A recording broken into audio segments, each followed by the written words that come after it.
Tere tulemast kuulama Hingede podcasti 21. episoodi. Tänases saates on meil külaline, kes on mees, keda ma väga imetlen just selle poole pealt, kuidas ta on oma teel inimesena kasvanud, millise ettevõtted on loonud ja kuidas see töökultuur selles ettevõttes on. Ja temalt on inimestel väga palju õppida. Me avame natuke siin erinevaid tahke, erinevaid lugusid, sest sel mehel on väga ägedaid ja huvitavaid lugusid rääkida. Ja see mees ei ole keegi muu kui Karel Tõnson ja seal juures ka Steelframe'i üks omanikest või omanik. Tere tulemast, Karel. Tere tulemast. Tervist, väga meeldib.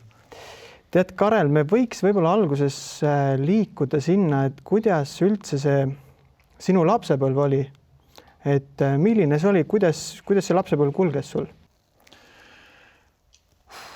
Mõtlen, kust otsast nii-öelda alustada sellega, et kuidas mõtlengi, et Tallinnas nii-öelda üles kasvanud, Lasnamäel siis nii-öelda täpsemalt öeldes, et sealt ma alguse sain, kuni ühel hetkel natuke elutee muutus ja läksin siis lihtsalt kesklinna kooli ja sealt niimoodi kasvasin nii-öelda edasi, et mõtlengi, mis seal täpsemalt Aga ma mõtlen just seda näiteks, et kuidas see kooliaeg sulle tundus, kas oli mingid sellised sinu elus ka mingid sellised väljakutseid kooli ajal või kuidas see periood oli? See on kohe väga hea küsimus alguses. Ei, koolitee on mõnes mõttes ikkagi kohati nagu selline keeruline olnud, et õppimisprotsess ise on nagu pool niimoodi loomulikult tulnud, ilmselt nagu enamus poistel käib, et väga pingutama ei pidanud nii-öelda õppimisega, see tuli juba niimoodi suht loogiliselt seal, et tihti sai mingi vahetunnis mingisugused kodutööd ära tehtud, mis oli sama tund jälle vaja kohe niimoodi, et nagu ikkagi vaata viimasel hetkel, et teed ära, aga kõik on tehtud. Et selles mõttes, aga teistpidi kindlasti see koolitee oli kindlasti nagu keeruline küll, et just selliste nagu sõprussuhete ja sellise poole peal, et eks ma suutsin igasuguste sigadustega seal hakkama saada ja tagantjärgi nii-öelda siis natukene vastutada ka nende tegevuste eest, et eks seal olin ka ikka mingisugune ikkagi natuke seda koolikiusamist ja sellist asja nagu oli ja sellist, et aga mis ei tapa, see teeb tugevaks, ütleme. Tuleb ise tugevamaks saada, jah. Mina küsiks seda, et millised olid sinu unistused, kui sa olid laps? Milline see unistus oli? Kas see unistus on tänaseks nagu täide läinud?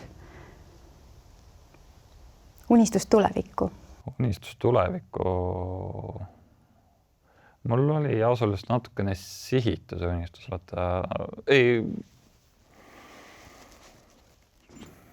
Või käis erinevaid nii-öelda selliseid mõtteid käis läbi. Et küll ma ühel hetkel nagu mõtlesin, et tahaks mingi arhitekt olla. Selline tundus nagu põnev selline loomeprotsess, et ja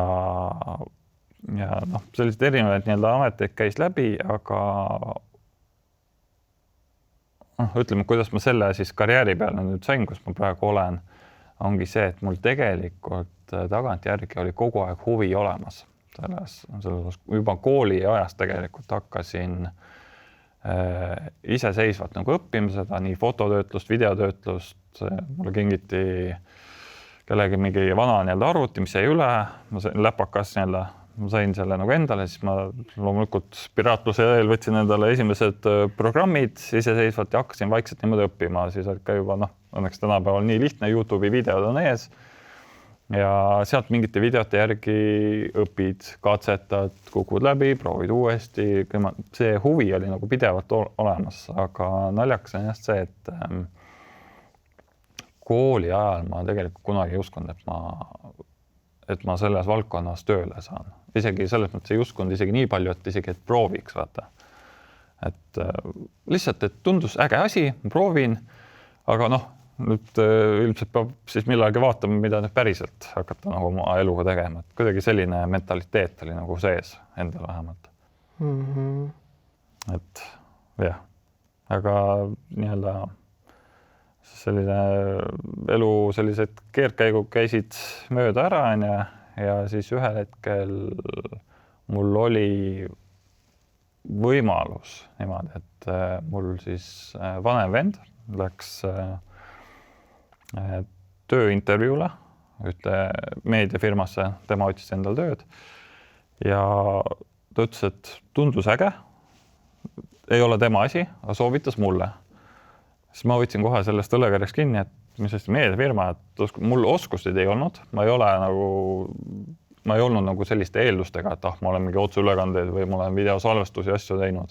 Ma olin lihtsalt oma põlve otsast nagu monteerinud ja vaatamata kõikidele kriteeriumitele, mis selles töö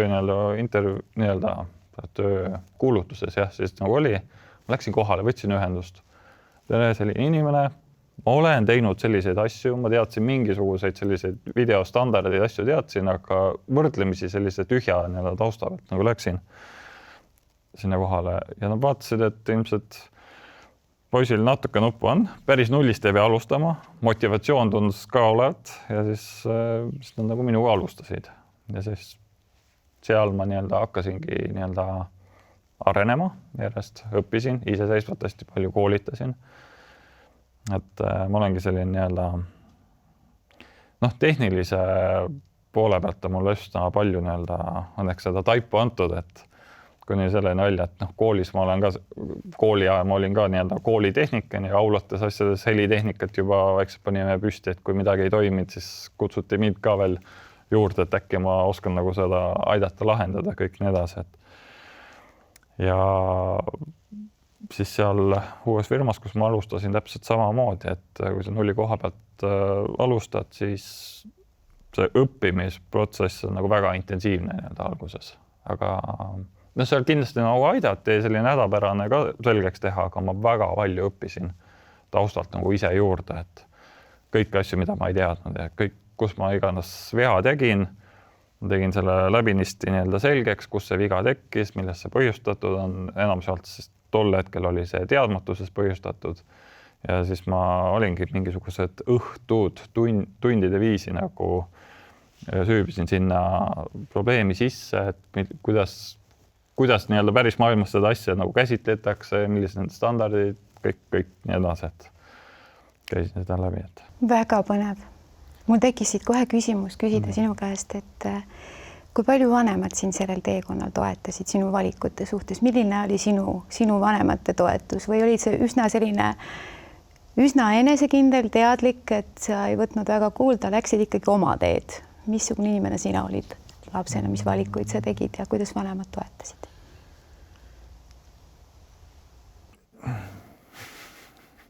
Mõtlen kuidas nüüd sellele vastata, et vasta nii, nagu tunned. Jah, et ma olen ikkagi selles mõttes üsna selline pujäänik olnud, et väga nagu oma teed läinud. Et ma ei ole läinud seda populaarsemat teed pidi, sest tegelikult hariduse poole pealt ka ma peale keskkooli läksin ülikooli.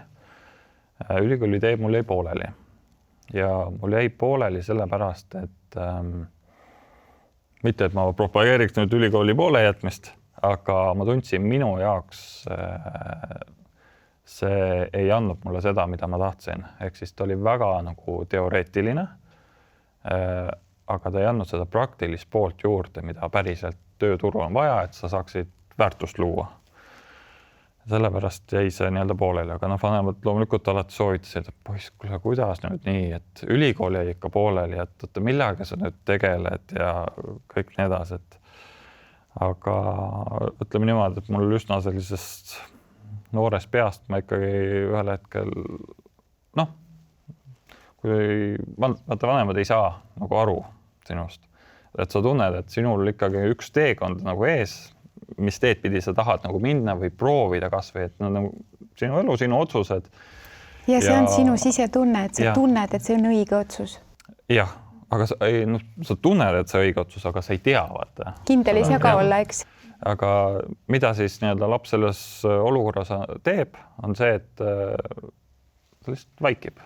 et ühel hetkel ma panin ise ka tähele ja see on täitsa teadlikult mu vastused nagu vanematele muutusidki sellised üsna nagu pealiskaudseks, et kuidas läheb hästi, milleks sa nüüd tegeled, no siis vaikselt nagu kogu välja nii-öelda ütled jah, mingisuguse sellise poliitiliselt nagu ilusa nagu vastuse.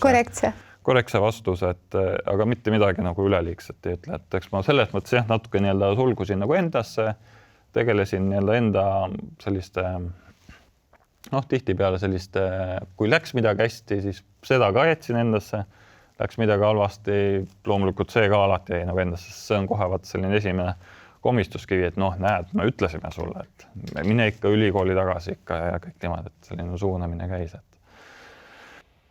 Aga kuidas sa tunned, kas sa noore mehena oleksid soovinud seda toetust või seda, et go, Karel, go, et me usume sinusse, me tahame, et sul hästi läheks ja isegi kui sa põrud, siis on alati koht, kuhu nagu kukkuda?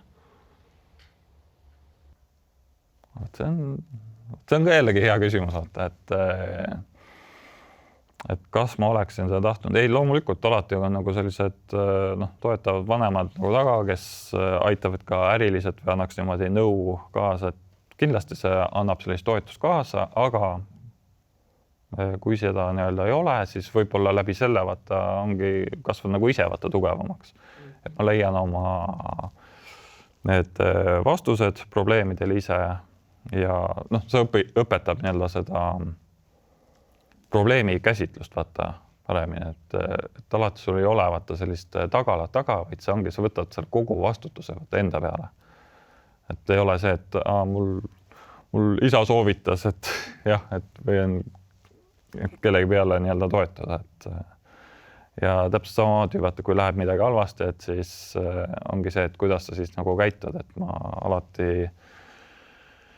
lahendan seda niimoodi, et ma lükkangi sellesse nii-öelda tegelen nii-öelda endaga siis nagu rohkem, et kui ongi mingisugused rasked ajad, et siis ongi vaja arendada just ennast nagu rohkem, kas näiteks müügi poole pealt, kas näiteks inimeste suhtuma poole pealt samamoodi alati käib ju firmaga kaas R&D, arendustegevused ka täpselt samamoodi, et midagi ei saa nii-öelda unarusse jätta, et siis ma olen ka alati nagu sinnapoole nagu siis seda ressurssi nii-öelda pannud, et kui on mingi rasked ajad. Nii et tegelikult see mineviku kogemused noorest ajast peale sinu sihikindlus, sa võid täna öelda, et see on sind tegelikult väga kaugele toonud, see on teinud sind tugevaks. Ja kindlasti. Täpselt samamoodi nagu selle lause, et mis ei tapa, teeb tugevaks. Täpselt. Või vigaseks. Või siis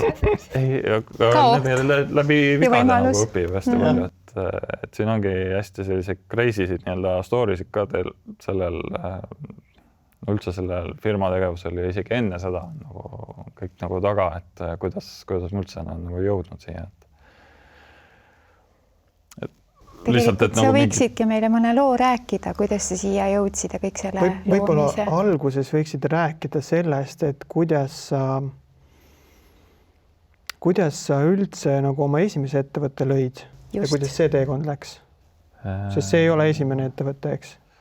See ei ole esimene ettevõte, mu enda nii-öelda ettevõtted vahepeal, mis nii-öelda nagu olid, jällegi olgan nagu läbi neist ausad on see, et need olid rohkem nagu selline juba OÜ-tamine ja kõik selline seal taga, et need ei olnud nii-öelda läbi mõeldud tegevused just, aga jällegi ta andis sellise hea kogemuse nagu ikka. Aga üldse nagu sellel siis eluteel oligi see, et ma olin siis nagu üks nendest inimestest, et nii kui keskkool läbi sai, põhimõtteliselt jah, täisealine juba keskkool sai läbi, seal siis ma kolisin kodunt välja omaette elama. Ja ma olengi selliseid hästi julgeid nii-öelda otsuseid teinud, sest tol hetkel, kui ma välja kolisin, tol momendil mul ei olnud ka selles mõttes nagu mingid tagalat. Mul olid mingisugused enda mingid säästud suvetöödest, asjadest. Kolisin siis sinna TTÜ, tol ajal siis nüüd on TalTech, TTÜ sinna ühikasse. Kolisin sisse, siis vaatasin endale töökoha. Tegelikult ma sain töökoha oma nii-öelda isa nii-öelda järgi. Firmas sain töökoha, vist võib firma nime ka öelda, et on Fujitsus, töötasin väga nagu tehniline selline ala oli, et remontisime sularahaautomaate. Väga põnev. Et ma olin varasemalt mingid suved nagu käinud praktikal nii-öelda seal tööl, natuke mingi taskuraha teenida, et selles mõttes oli juba käpas. Ja see on ka selline elektromehaaniline väga täpne töö. ala.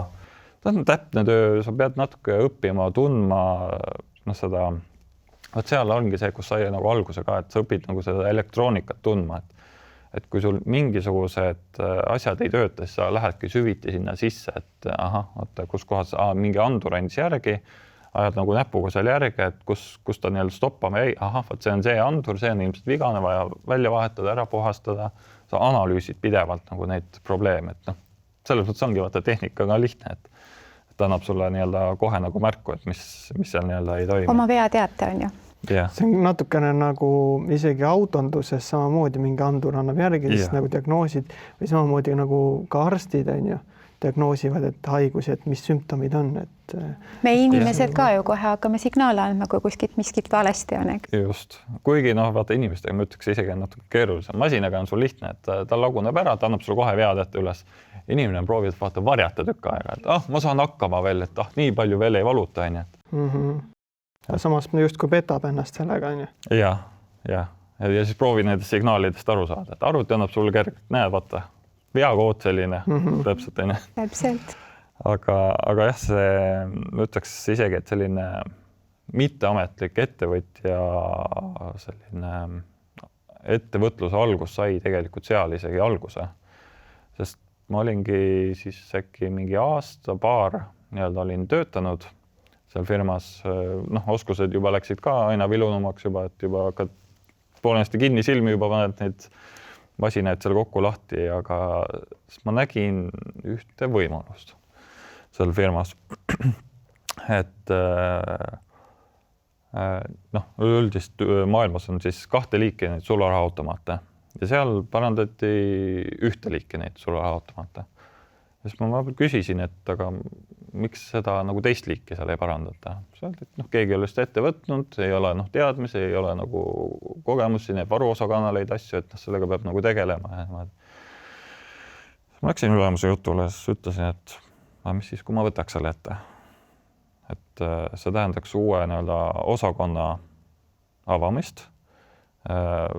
Loomulikult mingisugust tuge sealt nagu taga nagu sai, aga ma olingi üsna oma ette, et ongi siis sinu osakond, hakkad seda ajama, siis ma võtsin jällegi selle riski, et ma loobusin oma eelmisest töökohast, ehk siis, kui mul ei oleks siis midagi välja tulnud, mul enam tagasi teed, vaata mõnes mõttes ei olnud. Sa olid selle silla juba ära põletanud enda jaoks? Jah, mitte ära põletanud, vaid oligi see, et see töökoht, kus ma siis enne töötasin, sellel oli vaja leida keegi teine siis asemele, kes seda ära teidab. Ja see ei oleks sellegi väga viisakas, et kui minul ei tule välja, et siis lööme selle eelmise inimese minema. Et selles mõttes jah, ma võtsin selle riski, et jah, nii-öelda siis jah, põletasin nagu selle nii-öelda silla ära. Ja siis saingi oma nii-öelda sellise väikse nagu ruumi seal, mulle prantsatati sinna koha peale 2 sellist täismõõdus sularahaautomaati, mille ma siis lõhkusin juppideks laiali ja tegin siis 2 sellist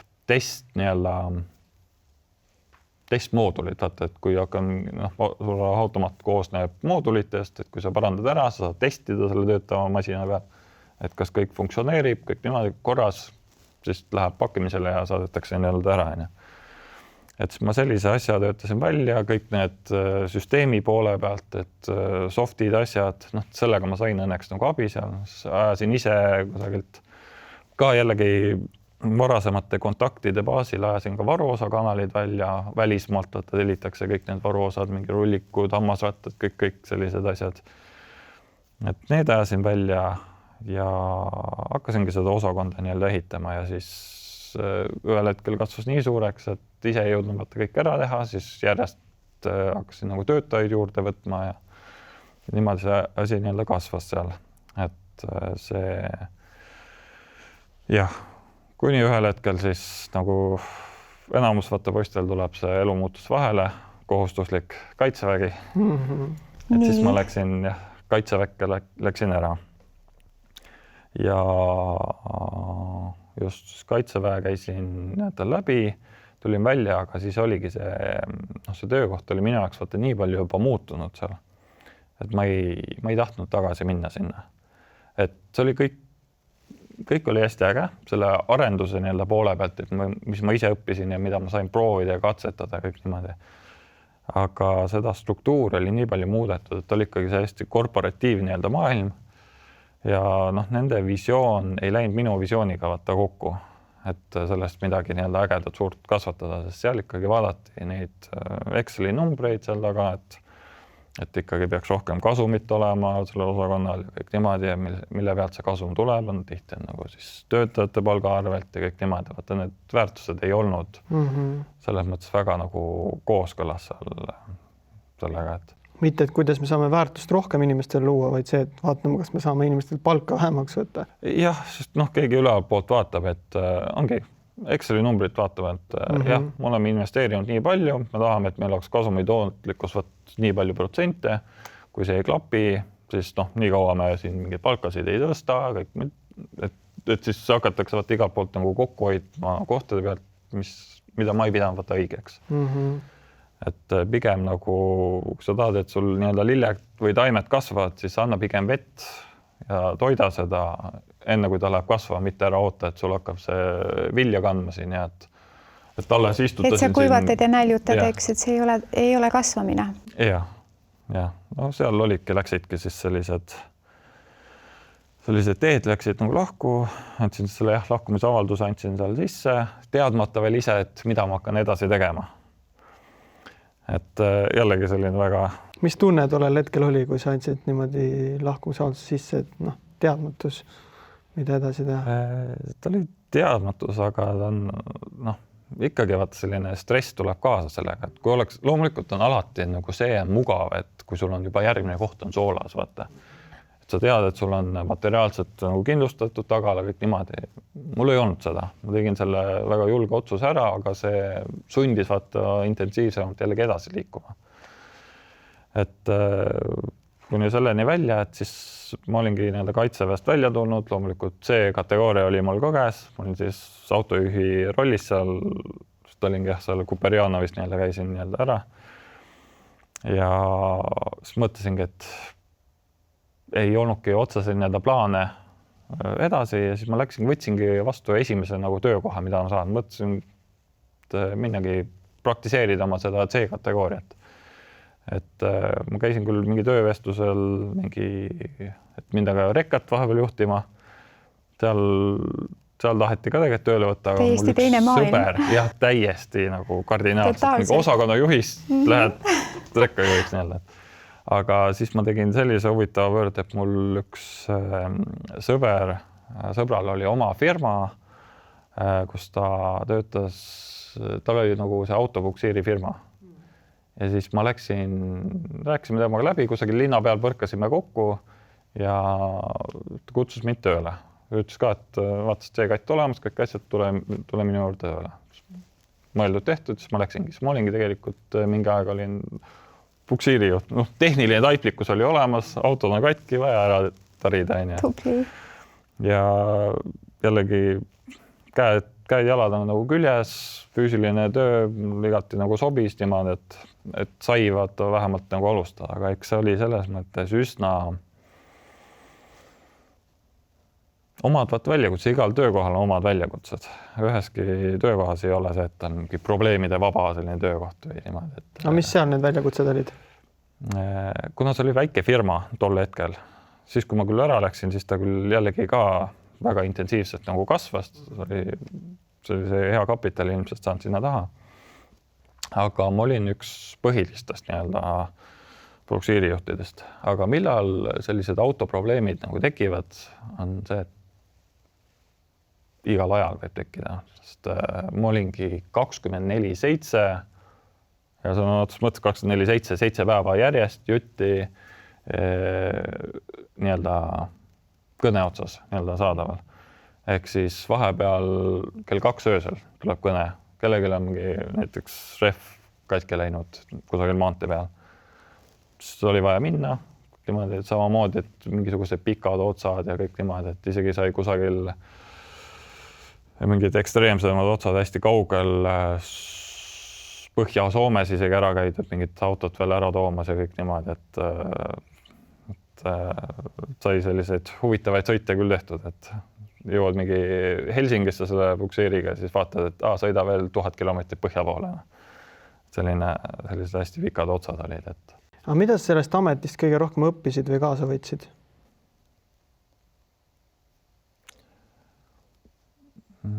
Mida ma sellest ametist kõige rohkem kaasa võtsin? Loomulikult autode alal aitas nagu teadmist nagu laiendada.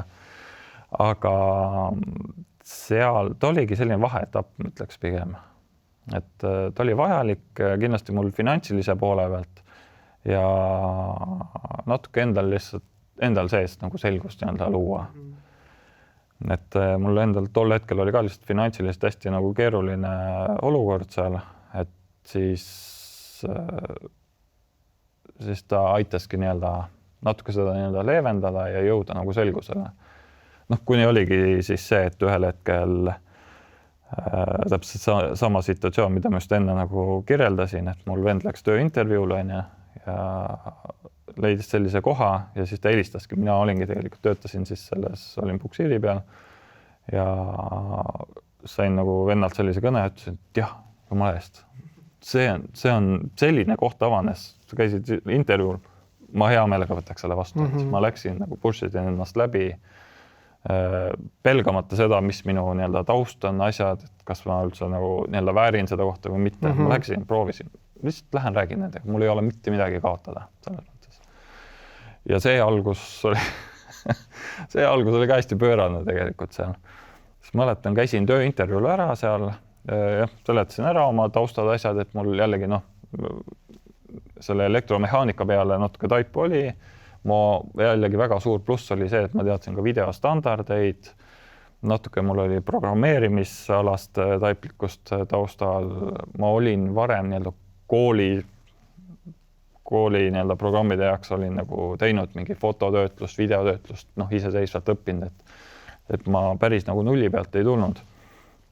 Ja mäletan, see oli mingisugune teisipäevane päev, ma käisin tööintervjuul ära ja siis öeldi ka, et kuule, meil on homme tulemas selline korvpalliülekanne, et saad minna lihtsalt nagu kaasa, see oli just Tartusse sõitsime, et kas saad minna kaasa, et vaadata, kuidas see on ja saad nagu vaikselt küsida, uurida seal kõrval, et kuidas see töö on.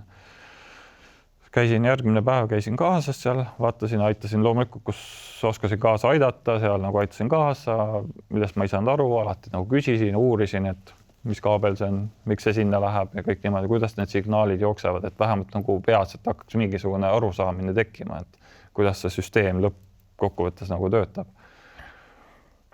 Sai see proovipäev tehtud ja siis vist oligi isegi sama õhtu, tuli veel kõne, et kuidas see proovipäev oli, siis tulevane ülemus siis ei, päris äge oli, et võiks nagu töötada ka selles valdkonnas, et kui te mind nagu vastu võtate.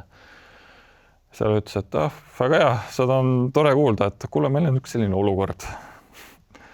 Et meil siin 2 päeva pärast on tulemas järgmine ülekanne, aga meil pole ühtegi inimest sinna.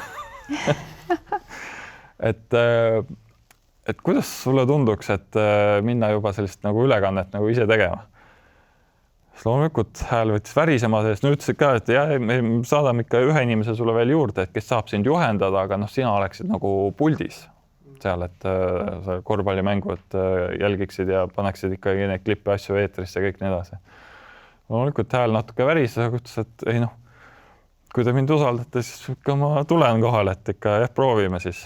Ja mäletan see esimene see ülekande kogemus ongi lihtsalt nagu mõnes mõttes nagu visati vette, loomulikult hoiti mõnes mõttes ikkagi kätt ka. Aga su hing õitses, eks? See oli jess! Tegelikult mõnes mõttes see värin või hirm oli vaata suurem. On ju. Sest tol hetkel, vaata, kui sa ei ole teinud ühtegi sellist otseülekannet ja siis sa lähed tegema sellist ülekannet, kus seal on ja sa tead, et seal taustal on mingisugune ikkagi Eestis ka selline märgatav arv inimesi vaatab, mingi tuhandeid inimesi vaatab seal ülekannet. Ja siis sa oled see roheline nii-öelda poiss seal puldis, mäletan isegi mingi käsi väriseb seal, mingi arvuti hiirt liigutad, et mingi klippi paned eetrisse ja kas see on nüüd õige koht, kus ma panen? Kes see annab mulle märku, kõik niimoodi, kedagi ei ole ka väga ees juhatamas või kaugel lihtsalt näitab, et jah, kõik toimib, et jah, toimetame asju seal. Et see oli selline esimene kogemus, ütleme niimoodi. Aga sealt jällegi arenesin nagu vaikselt edasi. Iga järgneva ülekandega see hirm läks aina väiksemaks. Ühel hetkel, ma ei taha öelda, et see selline nagu apaatsus tekkis, aga lihtsalt on see, et sa ei pane enam seda, sa ei arvesta nagu seda publikonda, kes seal nii-öelda see vaatajaskond seal nagu peal on. See on juba kõik nii loomulik sinu sees, et see käib juba kõik iseenesest, sa juba toimetad ja tead, eks? Jah, et võib-olla on see võib-olla parem sõnastus, et sa lihtsalt ühel hetkel õpid nagu ennast nagu rohkem nagu usaldama, et sa saad nagu teadmisi asju taga ja kui sa pidevalt seda teed, kaua sa ikka jõuad nagu närvitseda selle peale, siis sa oledki ühel hetkel tekib see nagu rutiin nagu tekib sisse ülekannete puhul. Et sa tead, mis sa teed, sa tead, kuidas sa tegema pead, sa tead seda tehnikat, millega sa koos töötad ja kõik niimoodi, sa lähedki teed lihtsalt nagu oma asju, aga loomulikult mingi ma ütleks, et selline esimese aasta pooleteise jooksul ma ikkagi ragistasin ka ikka korralikult seda võsa läbi, et väga palju vigu tuli ka nii-öelda sellisest teadmatusest, oskustest, vahepeal ka tegelikult ületöötamisest, sest see ülekandemaailm on ka hästi selline, ta liigub alati lainetena, et siis kui ei ole tööd, siis on nagu selline mõõnaperiood ja siis kui tuleb, siis on fullis. Jah, ja ei jõua ära teha ja ei leia isegi kedagi juurde, et kes jõuaks nagu ära teha või kes oleks tol hetkel nagu saadaval ja kõik niimoodi. Ma sattusin ise ka täpselt sellesse lainesse, et kuule, meil ei ole enam kedagi saata sinna, kuule, kas sa saad nagu tulla aidata, et jah, sul ei ole kõik oskused 100% olemas, aga kuule, tule aita meil see teha ära. Et täpselt samamoodi nii-öelda sattusin sinna sisse, et aga mäletan ka, et esimesed sellised kuud, mis ma seal olin, et siis täpselt samamoodi, et ülekandemaailm koosnebki, sul on hästi palju neid tehnikakomponente, seal on osad mingi räkkideks kokku ehitatud sellised suured nagu kastid. Et mul endal ei ole nii-öelda rahu andnud see, et kui ma ei tea, kuidas asi nagu toimib, siis mul oligi, et ma mäletan siis tol hetkel oli üks selline suur räkk oli, mis oli nii-öelda kellegi poolt oli kokku pandud, et see töötab, et pane need kaamerapildid, pane siia sisse ja siis sealt teiselt poolt võtta välja, siis kõik toimib. Aga ma ei teadnud, kuidas nagu ehitatud, mis võimalused sellel veel seal on, võib-olla varjatud võimalused juures, et kuidas konfigureerida neid kõiki asju. Siis ma lammutasin ühel õhtul, ma mäletan seal kontoris, ma lammutasin selle täiesti juppideks laiali. Ma ei küsinud isegi luba kellegi käest. Lammutasin juppideks laiali, ma loomulikult teadvustasin selle juures kõik nagu üles, kuidas see oli nagu kokku pandud ja siis ma hakkasingi süvenema sinna sisse, et mis komponent see on, mis selle sisendid, mis selle väljundid on. Siis ma sain aru, et ahah, okei, see käib niimoodi kokku, siis ma panin täpselt nagu ilusti tagasi kokku, pärast testisin üle, kõik töötab täpselt nii nagu enne oli, aga see andis mulle selle teadmise juurde, et nüüd ma tean, mis võimalusi selle nagu räkiga saab veel teha. Ja siis olingi juba järgmisel ülekandel juba, siis ma sain hakata paremini näiteks ka sellel tehnilisel ülesehitusel diskuteerima, et kuule, aga miks me näiteks seda räkki ei kasuta mingil teisel nagu eesmärgil, et ma tean, et see võimaldab seda, sest ma olin selle eeltöö juba ära teinud. Et õigemini niimoodi ma arendasin ennast ja mõnes mõttes see pisik on siiamaani jäänud. Et kui mingit uut tehnikakomponenti me siin ostame või niimoodi, et siis mul on ka, ma käin ikka tehnilise joonis läbi ja vaatan, mida see võimaldab teha. Siis ma tean ka seda piire, mida see ei võimalda teha ja kõik nii edasi, et ma olen ka selle järgi hästi palju tehnikat nii-öelda valinud ja kaasa arvatud ka nii-öelda videomaailmasse sisse minnes kaamerad, kõik heliasjad, kõik niimoodi, et kõik, mis siin meie ümber on tegelikult, see ongi nagu selle järgi nagu valitud. Et oleks võimalikult nii-öelda optimaalselt ja ma olen pigem eelistanud siis seda kvaliteeti kui seda, et kuule, hoiaks raha kokku, et saame mingi odavama mikriga hakkama, et pigem tahaks seda head asja. Nii et tegelikult need kogemused, mis sa oled nüüd läbi töökohtade saanud, läbi erinevate vormide saanud enda jaoks, need on täna selle maailma teinud tegelikult täiuslikuks. Ja see täiuslikkus pole veel läbi, sa iga kord, kui midagi uut tuleb sinu ellu tehniliselt, siis sa süübid sügavalt, et siis saada see toimima panna, mis iganes tehnika imega siis teie maailmas see tegu ei ole. Vot see ongi ka mõnes mõttes selle valdkonna puhul, ma ütleks, minu jaoks on see väga suur pluss, et see ei jõua selles valdkonnas mitte kunagi nagu sellesse faasi, et nüüd ma olen proff, nüüd ma tean kõike. Perfecto. Jah, et see maailm areneb nii meeletult kiirelt, praegu on ka igasugused need AI-d asjad tulevad välja, et ma ka ikkagi siin naljaviluks juba endal nagu katsetan vahega, mis selle nagu limiidid on, et mida sellega teha saab ja siis sa saad ka, mida sellega teha ei saa. Et ma ei jää kunagi, vähemalt tahaks öelda, ma ei jää kunagi nagu sellesse faasi nagu kinni, et ei, minu standardid on sellised, siit ma edasi ei liigu, ma ei arenda, mis AI ei eemal, et võib-olla AI-l on mingi väga ägedaid funktsioone. Ma kujutan ette, tulevikus see maailm areneb ju nii meeletult kiirelt, et tulevikus võib-olla tõesti on kõik selle AI-ga tehakse ära. Me veel ei ole seal, aga ma ei tahaks olla nagu see, kes jääb sellest rongist maha, et kui see tuleb. Et mina jään ikkagi oma kaameratega nagu filmima ja pärast teised teevad kõik nagu AI-ga teevad ära. Aga te täna oma töös ei kasuta mingit AI funktsioone, näiteks videotöötlemisel või midagi sellist? Me tegelikult vaikselt oleme lisanud küll selliseid AI lahendusi juurde. Nad ei tee nagu täiuslikult kõike sul nagu ette taha nagu ära, aga nad lihtsustavad mingeid asju, et ma räägin just eile ka laadisin selle monteerimisprogrammi uuema versiooni maha, seal on ka neid AI funktsioone tulnud hästi palju juurde, mis aitavad heli siluda, osad teevad juba miksivad sul selle videopildid kõik kenasti ära, saab juba värviparandusi teha. Vanast oli see, et oli sul kindlasti vaja ilusat valgust ja seda green screen'i taustal, et teha nii-öelda seda tausta eemaldust. Tänapäeval juba isegi telefonis tehakse kohati seda tausta eemaldust ära. Kuigi mingisuguste piirangutega, aga see funktsionaalsus nagu alati kasvab, ütleme niimoodi, et sinu töömaailm on väga põnev. Teie kõigi töömaailm siin on väga põnev. Aga räägi täna sellest ettevõttest, mida sa loonud oled. Räägi selle algusest, loomisprotsessist, kõigest. See loomisprotsess oli ka, jah. See on ka lugu, jah, täitsa nagu oma, et ausalt see oli väga crazy lugu, aga mul oli jah see ettevõte, kus ma siis töötasin, kus ma olin siis nii-öelda need oskused saavutanud. Seal meil läksid ka, kõik selles mõttes küll ilusti, aga ma sain ka aru, et meie väärtused läksid lihtsalt lahku seal. Et kuna mul oli see nagu pisik oli sees olemas, et mul see valdkond tõesti nagu meeldis.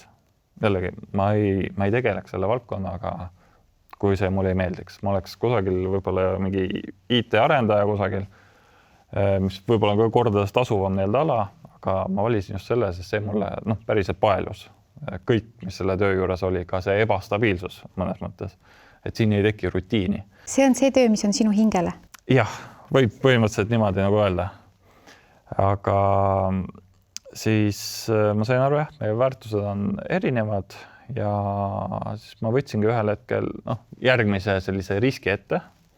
Hüppasin ise nii-öelda pea ees vette, ütlesin neile ka, et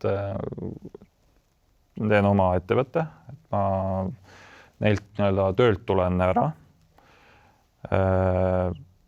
Täpselt samamoodi, et otsest nii-öelda tagalat ei olnud, aga mul oli endal lihtsalt nii palju üle ei saanud. Ma tahtsin teha asju korralikult.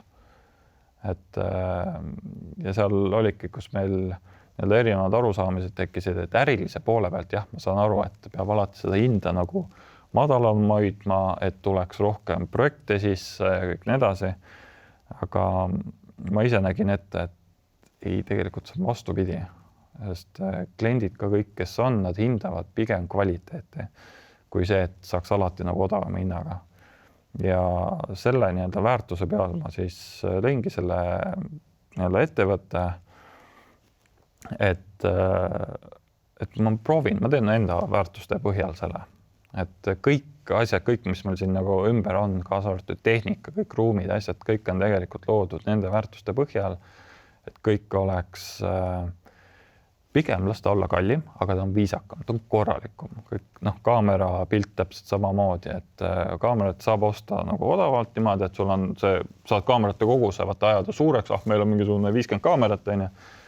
Aga võib-olla kõik need ei ole nagu hea pildiga, et pigem, et võtta kallim see, millega on endal ka hea tööd teha. Lihtsam kõik nii edasi, et kõik on selle järgi nii-öelda valitud. Ja siis olin mina niimoodi, et mul isiklikus elus oli ka just see, et selline huvitav nagu pööre, et ma just täpselt selle 2019 aasta algusega alustasin selle ettevõtte, registreerisin kõik niimoodi, et ongi täpselt ilusti puhtalt lehelt, et aasta algusega. Ja siis mul just see tolle aegsest nii-öelda suhtest just oli ka lahkuminek. Et siis oligi selline väga nagu huvitav nagu pööre, et siis ma olingi töölt lahti öelnud, olin oma firmaga täitsa üksinda. Täpselt nagu enne mainisin, siis loomulikult perekonnale ka taustal väga midagi seal ei ütle, et see olengi nagu nende täitsa probleemidega nagu üksinda. Täiesti puhas leht elus. Täitsa selles mõttes jah, puhas leht. Uus start. Jah. Ja mul oli mingi säästud olid endal taga kogutud, sellest ostsingi endale esimese selle ülekande arvuti, millega saaks otse ülekande teha ja siis ma hakkasingi pakkuma sellist streamingu teenust puhtalt ainult.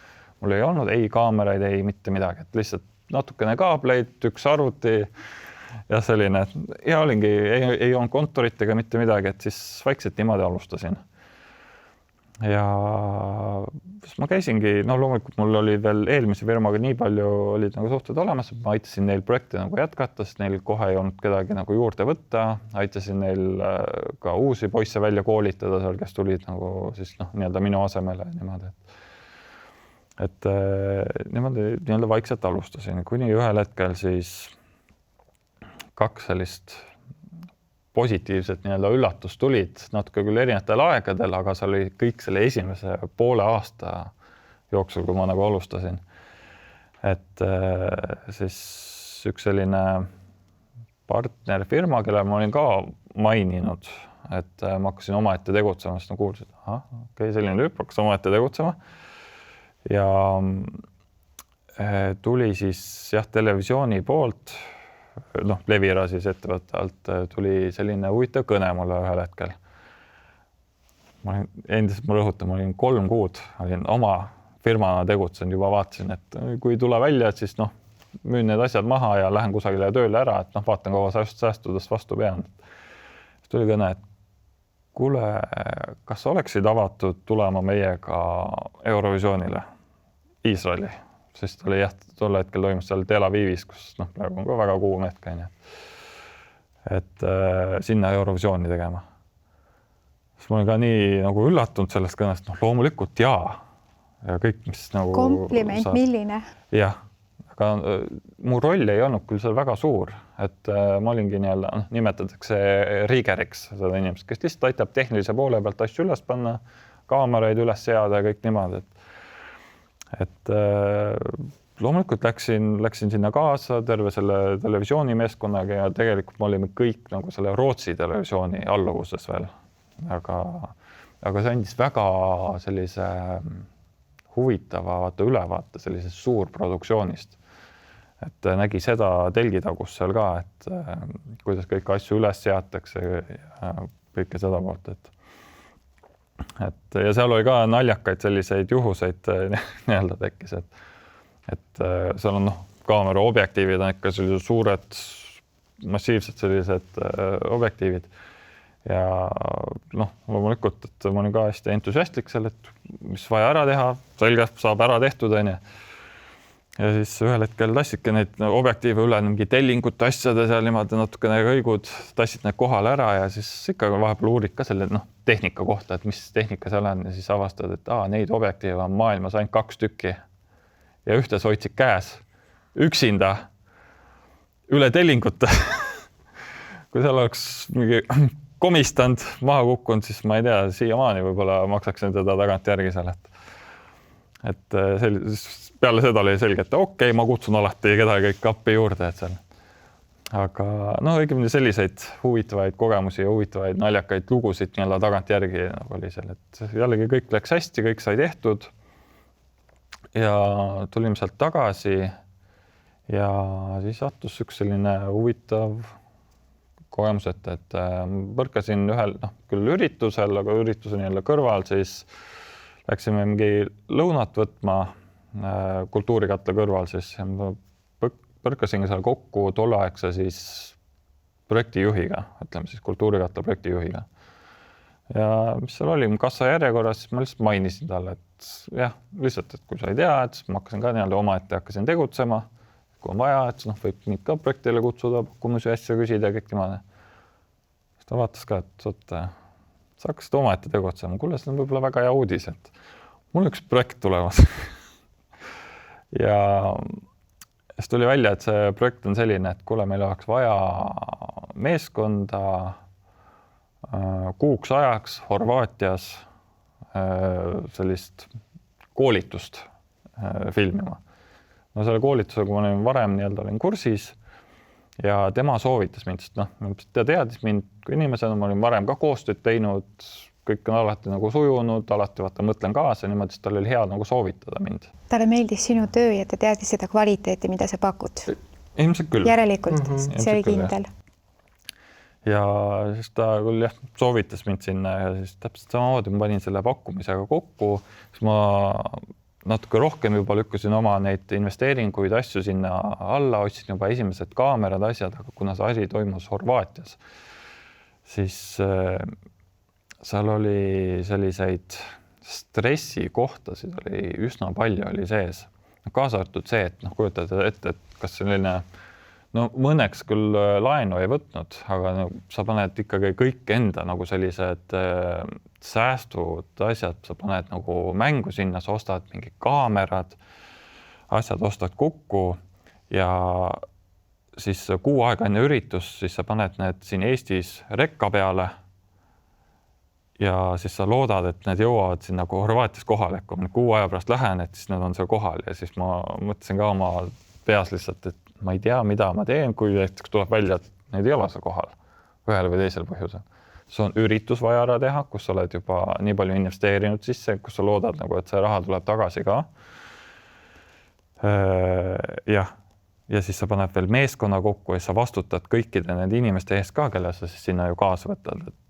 Sest nad ütlesid ka mingi projektidest asjadest ära, et aidata sul seda projekti siis seal Horvaatias teha ja kõik nii edasi. Et see vastutus ja pinge oli ikkagi üsna suur sellise alguse kohta seal. Ja kuni selleni välja, et siis meil oli kõik juba hästi planeeritud, kõik olid nii-öelda meeskond planeeritud, tehnika juba saadetud niimoodi. Ja siis see firma seal kirjutab, see, kes see klient oli seal, kirjutab, et kuule, meil on üks probleem. Meil oleks vaja, me sooviksime luua seal ühe stuudio ka veel lisaks juurde ja me koha pealt ei leidnud mitte kedagi, kes saaks meid nagu aidata. Et kas sa oleksid avatud aidata meil seda stuudiot ka teha? Siis mõtlesin ka, et meil läheb 2 nädala pärast läheb lennuk sinna ja siis nagu sellise jutuga nagu tuled, et tavaliselt me planeerime peaaegu pool aastat ette nagu neid asju. Ja siis ma ütlesin, et no problem. Teeme ära. Kindlasti jah, saab. Ma saan nagu selle pakkumise saata, siis ma hakkasingi seda asja nagu läbi planeerima siin Eesti turul. Otsin inimeste kaudu inimesi, kes oleksid veel saadaval, kes saaksid suvel nagu tulla sinna, ajasin selle tehnika kokku, käisin mitmest tehnika rendikohtades, käisin läbi, pildistasin üle, kas see on see, mida teil stuudios on vaja ja kõik nii edasi. Ajasin sellise tehnika kokku ja saatsin pakkumise ära. Ma vaatasin, see number läks juba nii suureks, et okei. No, ma saadan ära, minu poolt on pakkumine tehtud, aga see ei ole mõistlik, nad ei kinnita seda ära. Et esiteks nii viimase minutil ka, et ma ei saa sealt kusagilt alla ka tulla. Et see on nagu selline miinimumpakkumine, mis ma on. Aga saatsin ära, ma teadsin, et see öeldakse ära. Järgmine hommik ärkan üles. Sobib, teeme ära. ja siis mul tõusis see stress nagu eriti nagu kõrgele, et sest nüüd ma pean nagu ära deliver ima ka selle asja, mida ma olin nüüd kokku lubanud seal. Noh, õnneks pool tööd oli tehtud. Et aga jah, lõpuks, kui ma jälle sinna Horvaatiasse kohale jõudsin, siis oli küll siiamaani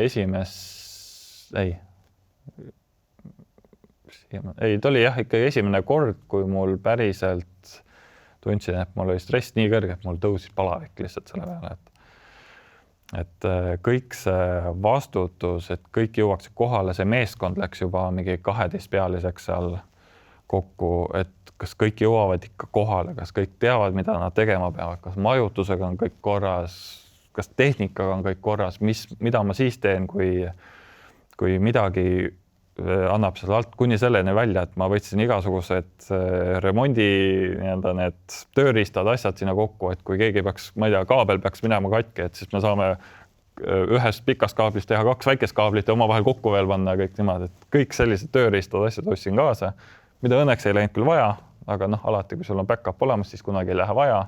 Ja siis, kui sul ei ole neid kaasas, siis alati läheb peaaegu vaja. Et jah, aga selline kuuajane selline üritus sai seal tehtud, kõik oli väga hinge, kõik sujus, lõppkokkuvõttes klient oli õnnelik, mina olin õnnelik, et lõpuks kõik sai tehtud. Ja sealt ma sain jah sellist tugevat boost'i edasi, et nagu tegutseda. Et siis ühel hetkel ma võtsin ka esimese töötaja endale nagu juurde, sest ma nägin, et see koormus kasvas nagu nii suureks, et ma ise enam ei jõudnud seda hallata. Ja niimoodi järk-järgult läkski see, et praktiliselt iga aasta tuli üks inimene juurde, et sellises eksponentsiaalses kasvus alguses läksime, et me isegi saime, mida ma ei ole ka maininud, isegi ka sellisele tiitli saime, et selle äri kasvu poolest. Aga niimoodi jah, vaikselt ehitasimegi neid asju üles kuni ka selle juurde, et see stuudio, kus me oleme, et see oli, ma ütleks, see oli järgmine selline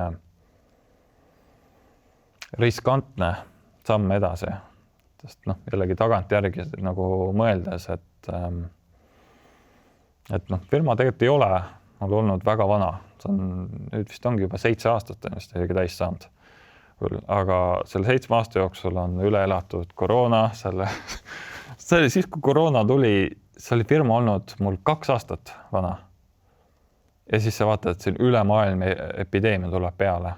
Et mul firma ka sõltus hästi palju avalikest üritustest, asjadest.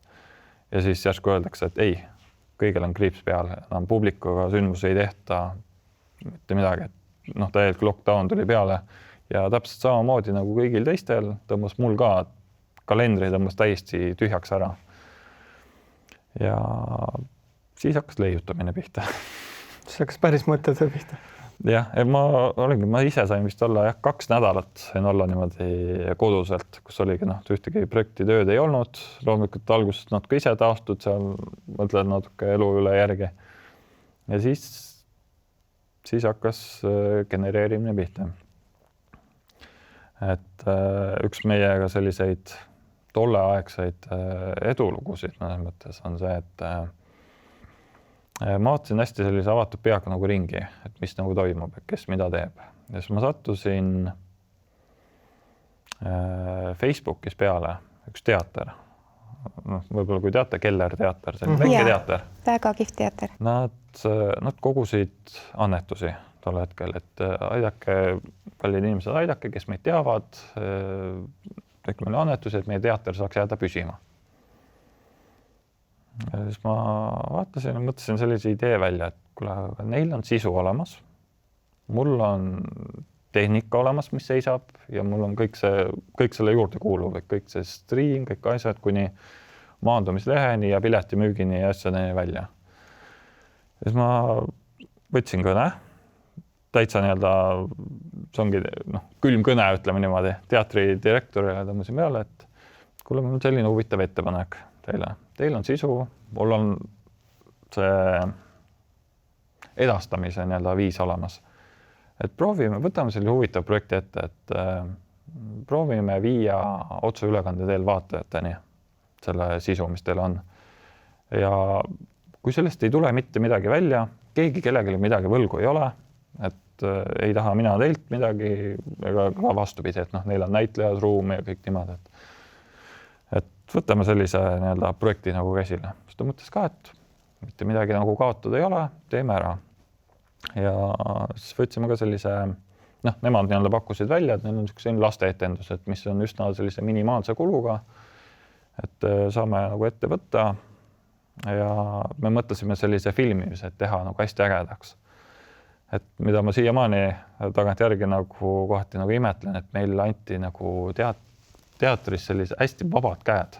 Sest muidu, kui vaata teatrietendust filmitud niimoodi, et kusagil nagu vaataja seisukoht, mingi inimeste tagant reast niimoodi kauge sellise plaaniga nagu filmitakse, siis mõtlesime, et aga inimesi teatris ei ole.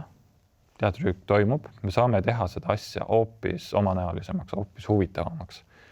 Ja siis ma käisin ka välja plaani, et filmime selle üles otseülekandena, niimoodi, et ongi üks liikuv kaamera, mis käib nagu näitlejal järgi, et see on koreogeeritud tegevus, et me käisime enne selle näitetüki läbi, et mis on sellised olulised punktid, mida peaks kindlasti näitama.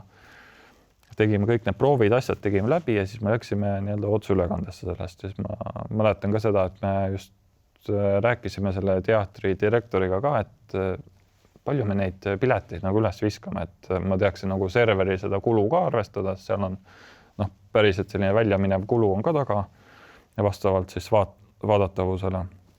Ja siis ta mõtles, et meil teater mahutab 80 inimest, aga paneme igaks jooksul varuga, et selline optimaalse arvu, et paneme 300 piletit, paneme müüki. Et vaatame, kuidas sellega läheb, et kui tal äkki 25% täitub või 30%, et see on ka tegelikult juba nagu hästi, et saab mingi minimaalselt sellised kulud, asjad saab nagu katta, et loomulikult veel vorsti sinna leiva peale ei saa, aga kulud saab kaetud. Jah.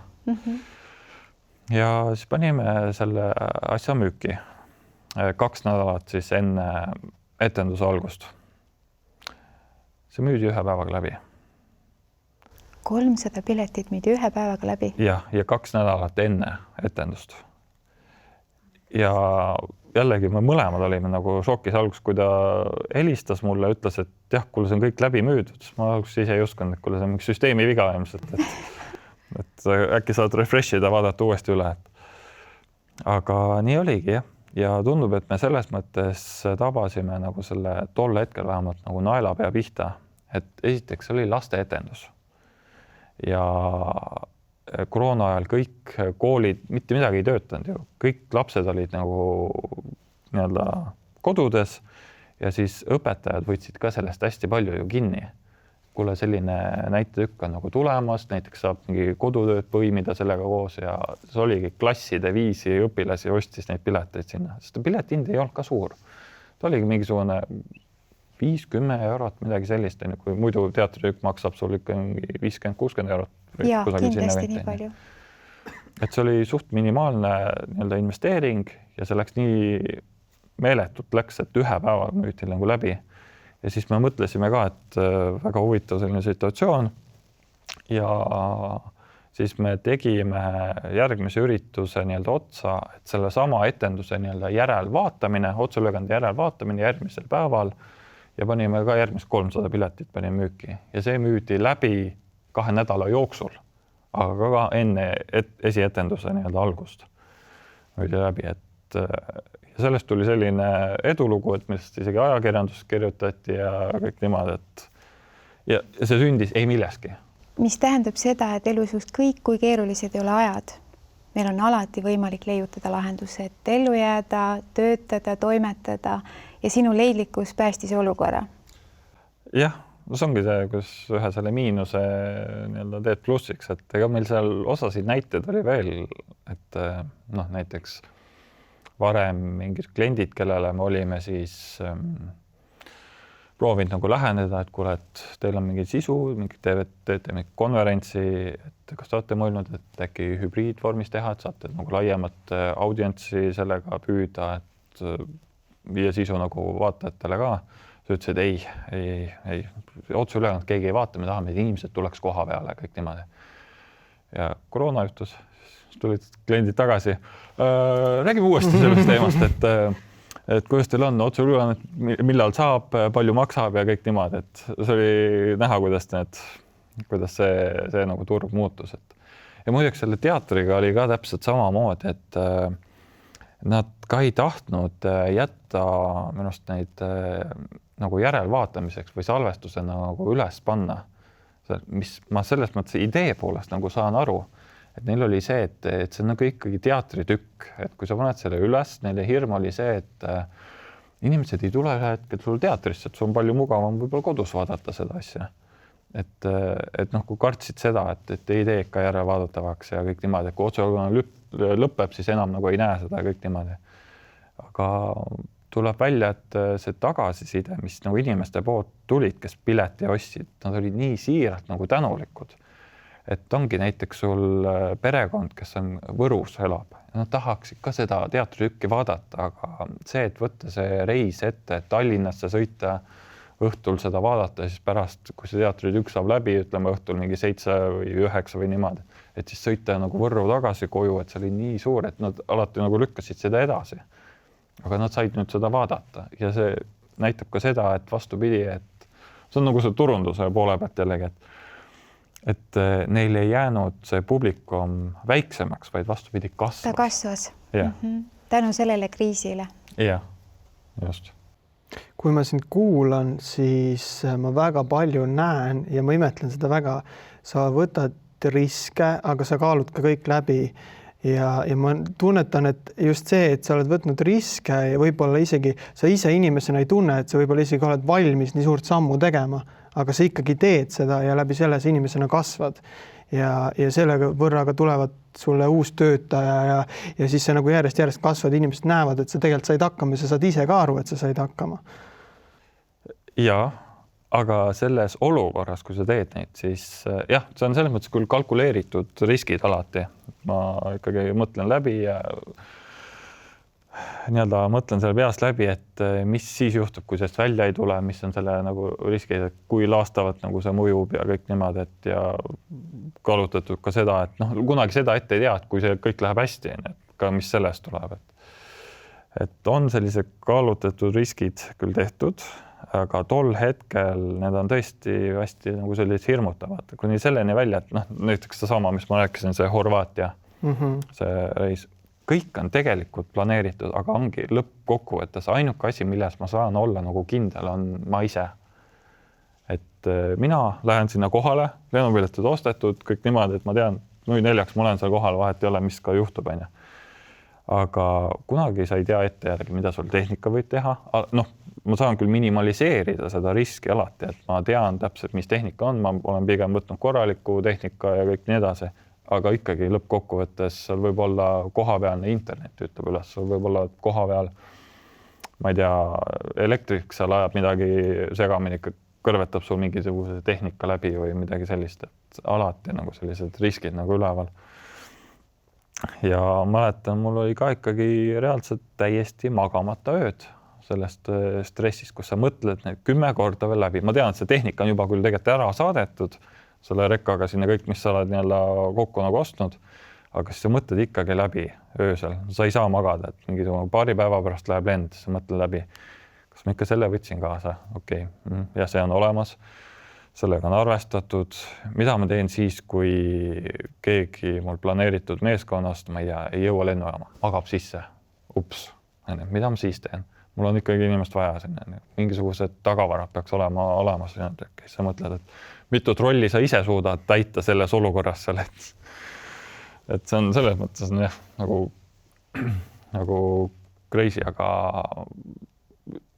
noh, ma olengi endaga ka hästi palju nagu tegelenud ja mulle meeldib see lause selle juures, et kui sa ei võta selliseid riske, mis sind päriselt hirmutaks, siis su eesmärgid ei ole piisavalt kõrged. Väga õieti öeldud, kuldsed sõnad. Ma tahaks natuke rääkida, sa põgusalt puudutasid seda teemat, aga mis on need tänased väärtused, millega sa oma ettevõtet juhid, sest kui ma täna sinuga teeme koostööd siis ma näen, et su tiimis on väga-väga tugevad liikmed, on üks asi, aga neis on kõigis ka väga sarnane inimlikkus ja südamlikkus, mis on ka sinus endas olemas. Et sa oled valinud kuidagi väga õigesti oma tiimi liikmeid, mulle tundub vähemalt. Et mis need väärtused ka on selle juures, kuidas sa oma ettevõtet juhid?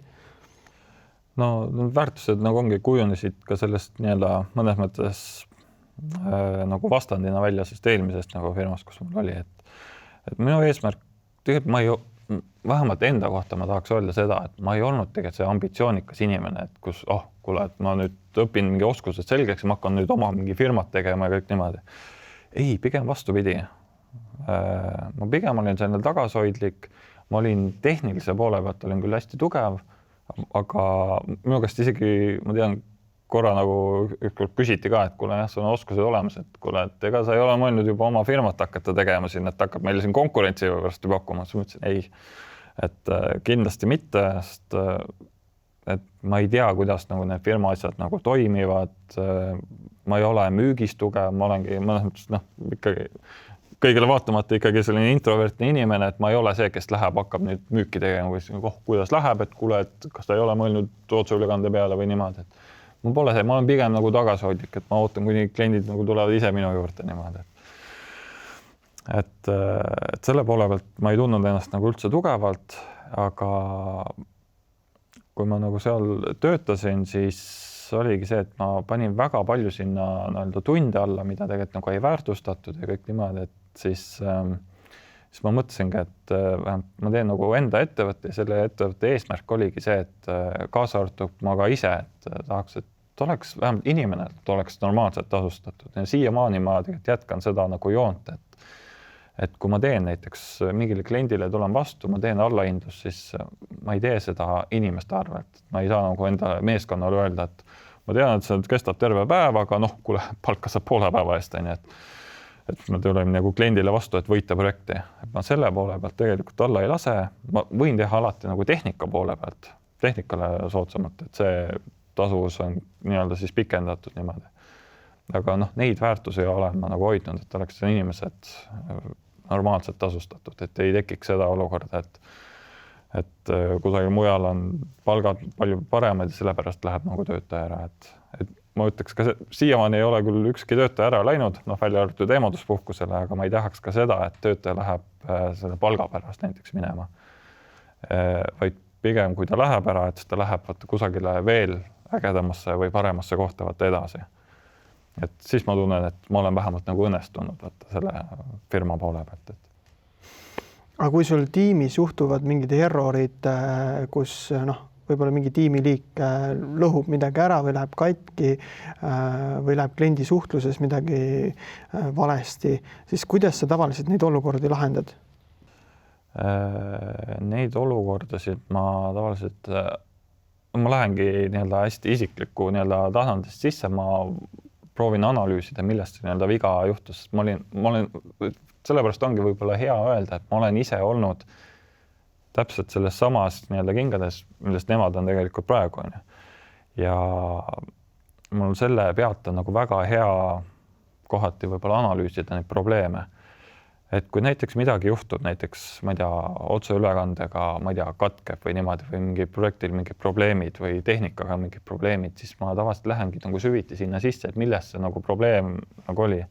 Kas oli lihtsalt see, et tehnika lihtsalt oligi mingi anomaalia, lagunes ära, kuigi mulle peaaegu kunagi ei meeldi see sõna anomaalia, et kuule, et me ei tea, mis juhtus, et loodame, et nüüd seekord läheb nagu paremini, et ma ei taha kunagi jätta seda olukorda sinna, vaid me lähmegi kuni selleni välja, et meil kõik poisid on vist isegi lammutanud läpakad nagu täitsa komponentideks laiali, et kui vahepeal ongi, kas läpakas vajab hooldus, midagi kuumeneb üle, midagi vaja hooldada, et me ei lähe nagu seda teepidi, et kuule, ostame kohe uue arvuti, vaid me lähme sinna sisse, et vaatame, mis see probleem on, et kas võib-olla on vaja arvutile mingi puhas install teha uuesti, kõik niimoodi, kuni selleni välja, et või on seal mingi inimlik viga taga.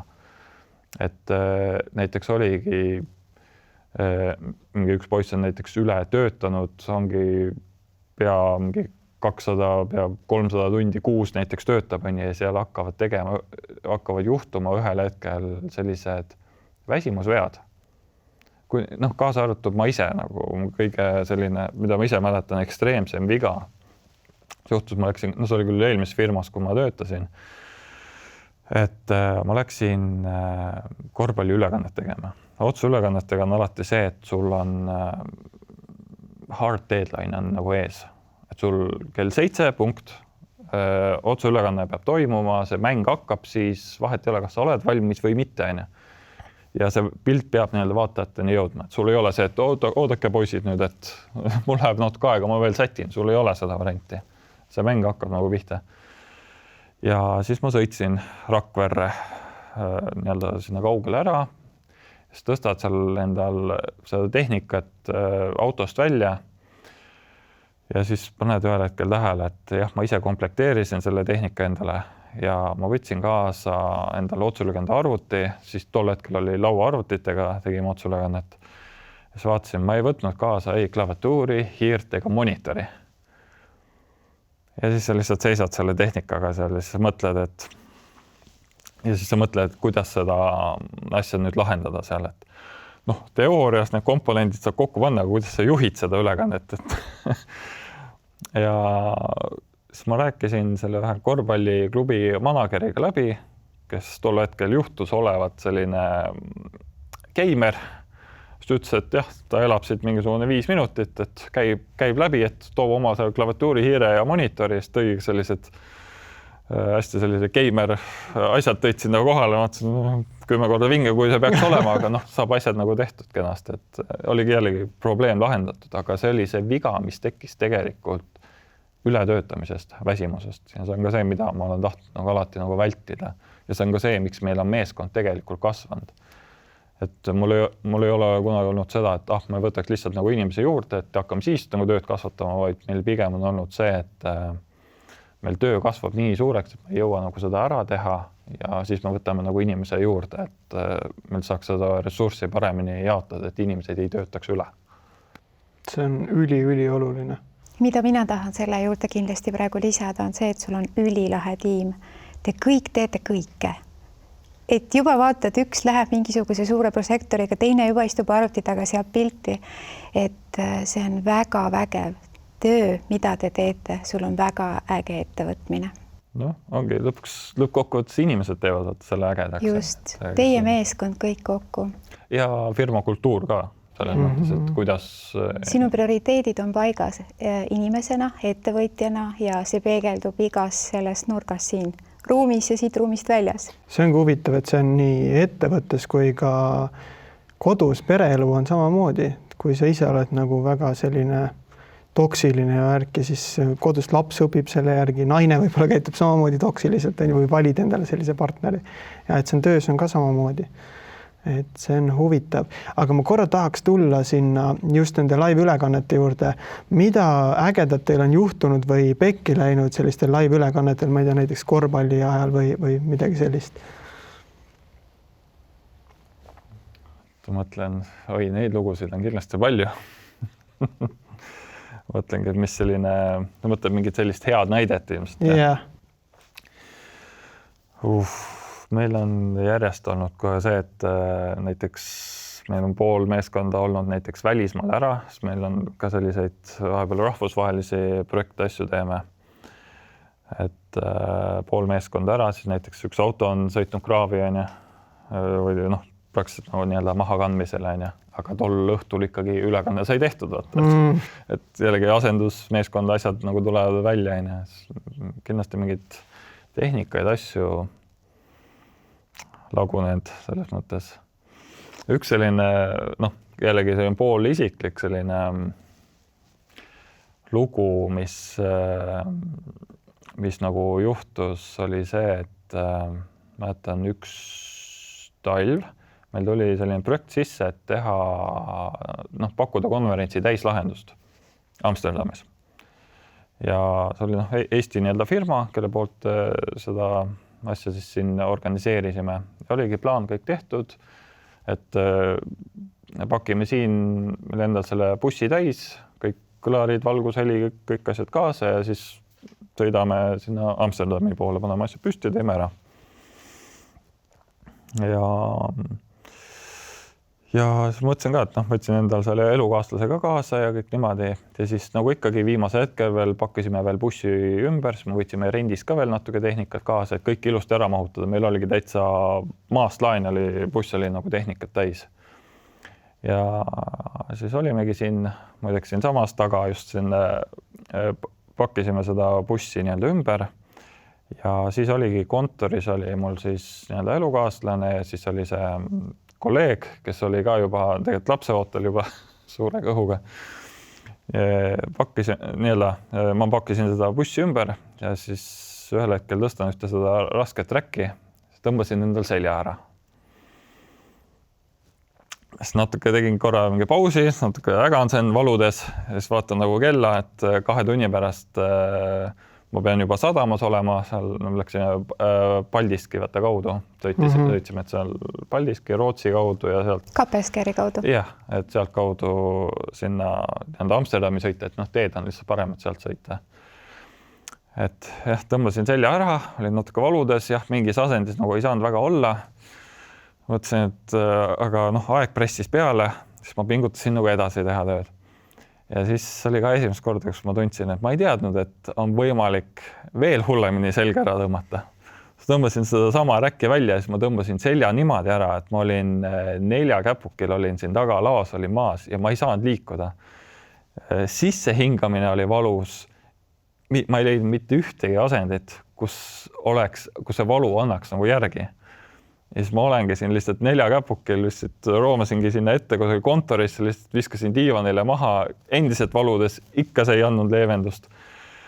Ja siis sa vaatad, et pooled asjad on bussi pealt nüüd maha tõstetud ümberpakkimise jaoks. Ja sa mõtled, et sa ei suuda isegi paberilehte nagu tõsta, et kuidas sa nüüd selle ülejäänud bussi nagu pakid ära, aga õnneks mul oligi siis jah see ega siin Eesti naised on ka tugevad naised, ütleme niimoodi, et sest nad õnneks aitasid nagu hädast välja, et jällegi see kolleeg, kes oli suure kõhuga, tema aitas mingit pidi nagu tõsta ja siis mul elukaaslane ka, kes on ka tegelikult üsna selline küll lühike naine, aga tugev see eest, aitas ka tõsta neid suuri räkkasju siin nagu paika ja bussi tagasi. Ja siis ma ise kuidagi vinnasin ennast sinna rooli ära valudes. Tundsin igasugune tee peal, igasugune väike selline pamp, kõik käis, selgroost käis nagu läbi, et valudes sai ära sõidatud, isegi rooli keeramine, mäletan, et loodad, et mingi kurvi ees ei tuleks, et kõik iga hambad ristis, siis ikkagi keerad seda seal. See on täpselt nagu Kreisi raadio sketš Laames Lagunovi poolt, kas ma võtan veel midagi alla, tõmbas selja ära. Ja siis mõtledki, et äkki on nagu sellega probleemid nagu piirduvadki, aga see oli ju mitmepäevane sõit ja see oli valulik oli sõita, aga siis tee peal siis sõidad järjest kõik need apteegid sõidad läbi sealt, saad igalt poolt nagu leevendust ja siis jõuad sinna Amsterdami kohale. Me arvestasimegi niimoodi, et üks päev varuga, et üks päev enne paneme kõik tehnika püsti, saame läbi testida kõik niimoodi ja siis järgmine päev hommikul kohe see üritus algas, et juba publiksaalis ja kõik niimoodi. Ja siis jõuan sinna tehnikaga sinna kohale, selg juba vaikselt hakkab nagu järgi andma seal, kõik on nagu hästi, hakkab planeerima seda, meeskond pidi lennukiga lendama nagu järgi. Ja siis tuleb järgmine uudis. Meeskond on lennujaamas ja lendu lükatakse edasi. See oli detsembrikuu, seal Amsterdamis oli mingisugune mis ta oli, mingi jääudu või mingi selline, et lennukid ei saanud maanduda. Lihtsalt, et see oli nagu väga ohtlik. Ja lõppkokkuvõttes oli see, et terve see meeskond oli 8 tundi Eesti lennujaamas. Terve see 8 tundi, mida oleks võinud ära kasutada seal tehnika ülesseadmisel, olid siin lennujaamas, Eesti lennujaamas ja õhtul vist hilja, sest nad said lennu peale, lendasid kohale ja siis läks ikkagi väga pikaks see töö seal, et ikkagi suht ööni panime välja seda tehnikat üles, tehnika pidi üles saama selleks, et järgmisel hommikul kohe ju toimus see üritus. Ja siis samamoodi selle haige seljaga vennasin kogu selle auto täis tehnikat sinna üles ära, hakkasin juba tehnikat nagu üksinda üles panema, kogu aeg oleme tiimiga ühenduses, et kuule, et mis see seis nüüd on, kas nüüd saite lennule? Kas nad said vahepeal lennuki peale, sest laeti lennukist uuesti tagasi välja ja kõik niimoodi. et kui midagi saab juhtuda, siis saab hullemaks minna. Siis kõik asjad nagu lähevad nagu järjest, et see oli elu ekstreemsem kogemus, eks ole. aga lõpuks ikkagi toimus kõik ja lõpp hea, kõik hea. Lõpuks toimus, klient oli väga õnnelik. Klient oli ka teiega teadlikud, sest klient ise pidi sama lennuga lendama ka. Nad olid, sõna otseses mõttes olid täpselt sama probleemi otsas, et vaata, kui huvitav on see, nagu sa ütlesid, sina võid teha maksimumi, sa võid panna need asjad kõik sisse, aga sa ei nagu arvesta sellega, et sa tõmbad selja ära endale ja siis tõmbad veel rohkem selja ära. Ja see, et nagu mingi lend hilineb, sa võid, kindlasti sa eeldad, et siuke asi võib juhtuda, on ju, et ennem on ajaloos juhtunud selliseid asju päris tihti, aga arvad, et võib-olla seekord nii ei lähe, et kõik jõuavad ilusti, et see on päris kummaline, et seal juures jääda veel nagu rahulikuks ja hakata ise selle haige seljaga asju üles panema, respekt mees. See pead olema kiire ja leidlik, rahulik. Jah, seal neid positsioone, mida täita oleks olnud, oli natuke liiga palju tegelikult, aga tehnika poole pealt jah, ma oleks saanud 100% kogu selle tehnika nagu üles panna või mingite raskemate asjadega oleks seal kindlasti abi vaja tõstmisel, aga tehnilise poole pealt ma sain nagu aidata, et ma teadsin läbinisti kogu see tehnikat, mis meil seal koha peal oli. Aga jah, kahjuks meeskonda nagu ei asenda see, et ma ei saa üksinda teha pilti, heli, otseülekannet veel ja slaidi veel majandada, kõik niimoodi. Mis tähendab, kui oluline on see, et su meeskond saab olla sinu ümber ja kõik koos teha? Jah. Täpselt. Jah, et ütleme niimoodi, et selliseid väljakutseid nagu alati tuleb ette seal, et sul on väga põnev töö. Jah, aga vaata, see ongi see, mis mõnes mõttes hoiab seda, tol hetkel on loomulikult jällegi see stress on nagu kõrge, aga nagu praegu, vaata tagantjärgi sa räägid sellest, nagu saab naerda, et selline huvitav nagu kogemus, et aga siis, kui oled olukorras, siis see naer kindlasti mitte peale ei tule. Jah, siis sa mõtled küll, et ei tea, keda kõike nagu ära kiruda, ja saadki aru, et see ongi pool selline, ma ei taha öelda lootusetu olukord, aga sa ei saa midagi nagu selle ära teha, et selline abitu olukord põhimõtteliselt, et sa oled kõikide asjadega ette arvestanud, välja arvatud need asjad, mis juhtuvad siis. Aga nüüd võiks minna ühe põneva teema juurde, väga olulise, elulise ja tähtsa, sinu armsa, kalli perekonna juurde. Selle, mida oled loonud sina ise. Räägi oma armsast perest lähemalt. Oma kallist kaasast ja armsast pojakesest. Seal on ka hästi. Kus tutvusite? See on jumal. Peabki hakkama nagu meenutama. Kui kaua te koos olete olnud? See on juba natuke lihtsam küsimus, jah. Oleme siin, nüüd mõtlesin lihtsam küsimus, otsin selle vastust. Ma tahaks öelda 5+ aastat küll kenasti, et oleme koos olnud. Jah, ma ütlen 5 aastat. Ja mul firma oli küll olemas, siis kui juba tutvusime ja mingi algus oli nii-öelda tehtud. Aga seal on ka väga selliseid muideks täpselt selle sama juhtumiga seoses on ka hästi selline naljakas, huvitav lugu on tegelikult taga. Et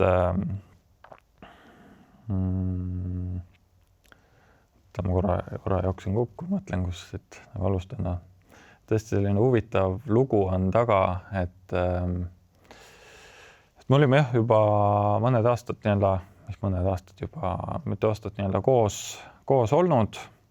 Kõik nagu sujus, naine on mul ka tegelikult hästi sellise tugeva iseloomuga, ka tegelikult ettevõtlik naine, selles mõttes väga nagu selline positiivne sümbioos on nagu meil, et jällegi mul on elukaaslasele ka väga tänulik selle pealt, et see töö tihti ei ole väga nagu andestav, eriti nagu ettevõtja nagu rollis. Et mul on väga tihti nagu sellised hilised töötunnid, väga ebaregulaarne graafik, vahepeal tuleb ootamatult mingisugused projektasju sisse, mis on vaja, või probleeme, mis vaja lahendada. Ja loomulikult kõik tuleb millegi arvelt. See tihti tulebki näiteks pere nagu arvelt. Ja ta on selles mõttes üsna nagu andestav või arusaadav, sest ta on ise ka tegelikult ettevõtja rollis ja ta teab, mida see nagu tähendab. See, et kui sul on vaja mingid asjad ära teha ja mis ei ole näiteks sinust sõltuv ja kõik niimoodi. et aga meil oli jah selline naljakas seik just täpselt selle sama projektiga, kus ma tõmbasin selle selja ära, siis olime seal Amsterdamis ja kõik niimoodi. Lisaks sellele, siis ma olin käinud jah endal selle elukaaslase ajudele, et ma tahaks koera. Et ja meil oli juba isegi välja valitud, elukaaslane oli ka nõus sellega, et siis ma vaatasin välja, et me tahame sellist, täpselt oli tõug teada, et selline Austraalia lambakoer peab olema, et ta on tark koer niimoodi, et kõik selline, hästi selline perekoer oli otsustatud ja siis me tegime isegi sellise plaani läbi, et kõik nagu lepingud, asjad tehtud, et kui see üritus saab läbi, siis me sõidame sealt tagasi ja me sõidame Poola kaudu läbi ja siis võtsime Poolast selle, et oli planeeritud, et see koer võtta nii-öelda kaasa. Kõik asjad, rahad juba asjad makstud, ametlike paberitega koer ja kõik nii edasi, et ja siis oligi, et kui see üritus sai tehtud seal Amsterdamis läbi ja siis viimasel päeval seal tuli välja see, et me pidime küll tiimiga minema välja sööma, mul ongi elukaaslane ei tulnud kaasa. Ta ütles, et tal on natuke kehv olla. Käisime tiimiga, käisime ära, siis pärast tulin tagasi ja siis ta teatas mulle, et väike üllatus on tulekul, et ta on rase. Kui ilus. See olukord oli loomulikult šokeeriv meie mõlema jaoks. Tegelikult isiklikult oligi see, et varasemalt me elasime selles teadmises, et tegelikult lapse saamine mõnes mõttes nagu keeruline tema poole pealt siis, et meditsiiniliselt ja kõik nii edasi. Et loomulikult mingid vahendid on, et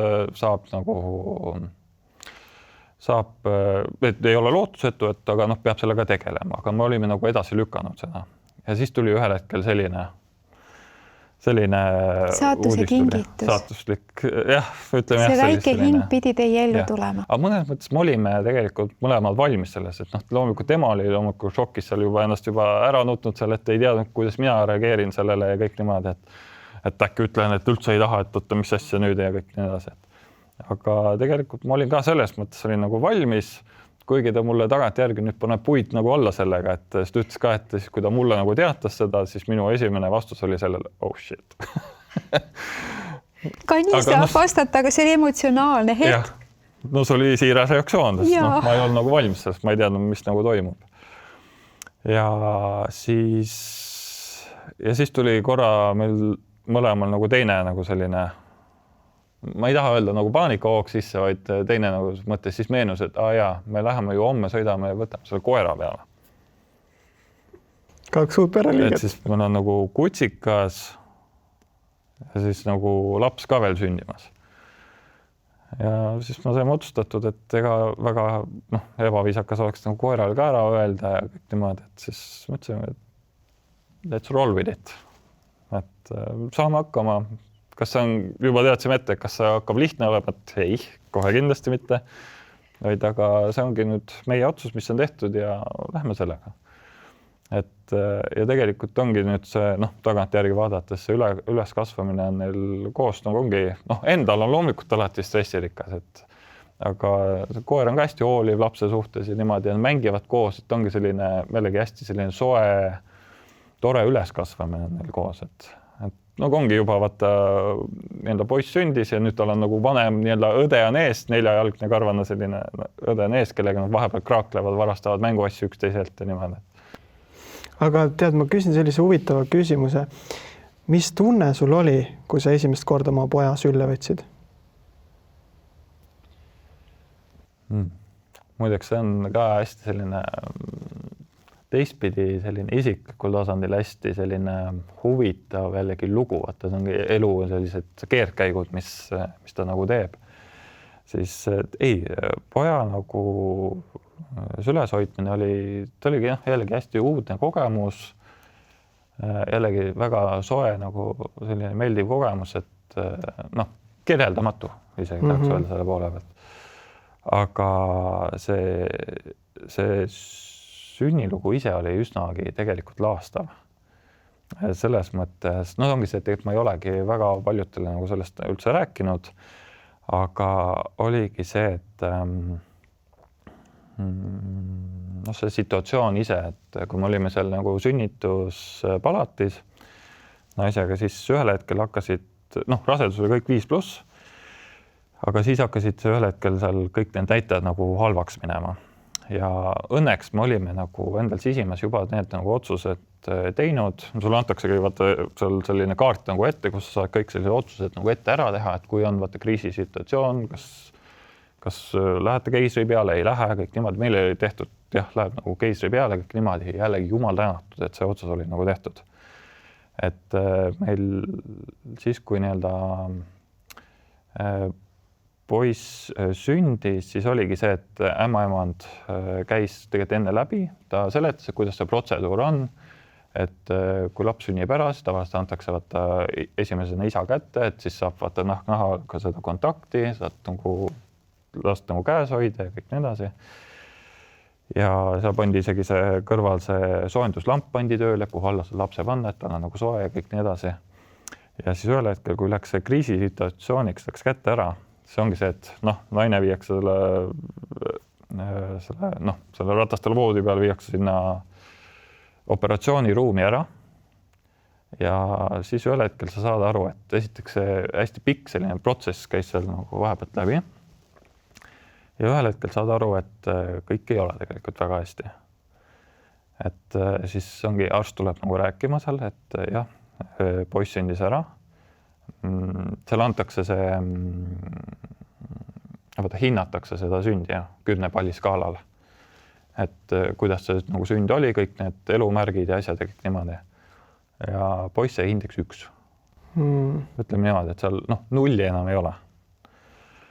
Et ikkagi täis elustamine kõik niimoodi ja sellised sünnitraumad asjad juures ja kõik niimoodi, et siis oledki seal nagu nii-öelda, mina saan rääkida ainult siis nagu mehe seisukohast.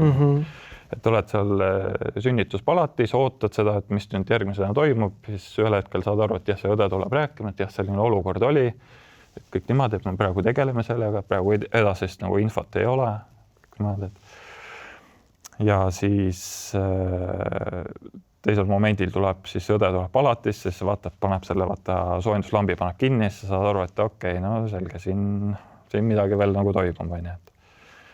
Et ja seda infopuudust ja seda oli nagu meeletult nagu palju, et see mõjuski meile nagu nii laastavalt, et mul tegelikult poiss oli juba tegelikult ära sündinud, juba nädal aega oli vana ja siis ma sain tegelikult alles teda esimest korda käes hoida selles mõttes.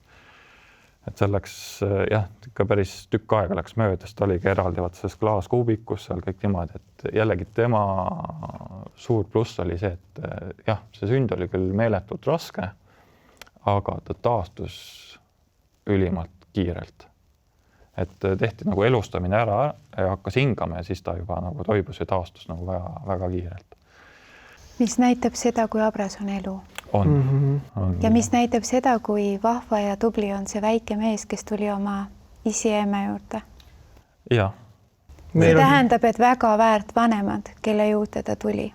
Jah, aga jällegi näitabki, et elus ei ole mitte midagi ole nagu lihtsalt või iseenesest aru. Ja kui ürike on elu.